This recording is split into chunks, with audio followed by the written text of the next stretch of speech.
Hyderabad real estate రంగం తీవ్ర సంక్షోభంలో కూరుకుపోయింది. కేవలం ఇది ఒక హైదరాబాద్కు సంబంధించిన వ్యవహారం కాదు. ఢిల్లీ, న్యూఢిల్లీ, నోయిడా, ముంబై, పూణే, భోపాల్, నాగపూర్, చెన్నై, బెంగళూరు ఇలాంటి నగరాల్లో కూడా ఇదే పరిస్థితి నెలకొంది అనే విషయాన్ని తాజా రిపోర్టులు వెల్లడించాయి.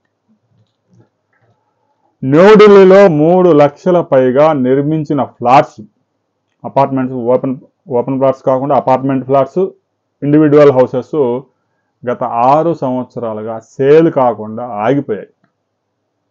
అనేక ప్రాజెక్టులు 3,000 కోట్ల రూపాయలతో మొదలైన ప్రాజెక్టు కూడా మధ్యలోనే ఆగిపోయాయి.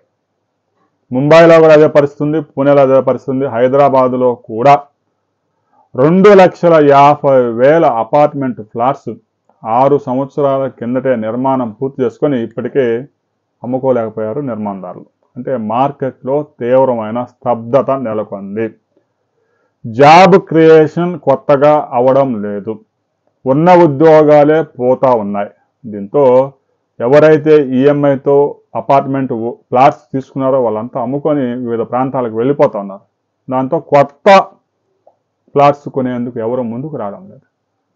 సెకండ్ హ్యాండ్ ఫ్లాట్స్ 10 సంవత్సరాల కిందట, 15 సంవత్సరాల కిందట నిర్మించినవి కొంత అందుబాటు ధరలో ఉండడంతో కొంతమంది కొత్తగా హౌస్ కొనుక్కునే వాళ్ళు ఫస్ట్ హ్యాండ్ 70 లక్షలు, 80 లక్షలు, 1 కోటి, 2 కోట్లు, 3 కోట్లు కొనలేక 40 లక్షలు, 35 లక్షలతో వచ్చే సెకండ్ హ్యాండ్ ఫ్లాట్స్ కొనుగోలు చేయడానికి ఆసక్తి చూపుతున్నారు. దీంతో ఎవరైతే నిర్మాణదారులు నిర్మించి రెడీ చేశారో ఆ ఇల్లు కొనే దిక్కు లేకుండా పోయింది. ఇక ఢిల్లీలో కూడా ఇదే పరిస్థితి కొనసాగుతుంది. చెన్నైలో 3 లక్షల పైగా యూనిట్స్ ఇలాంటి పరిస్థితులను ఎదుర్కొంటూ ఉన్నాయి.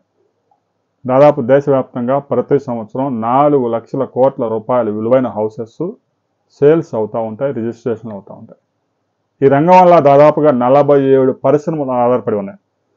నిర్మాణ రంగం కనుక ఊపందుకోకపోతే దేశ జీడిపిలో 12%, జీడిపి పెరుగుదలలో 12% ప్రభావం చూపే అవకాశం ఉంది.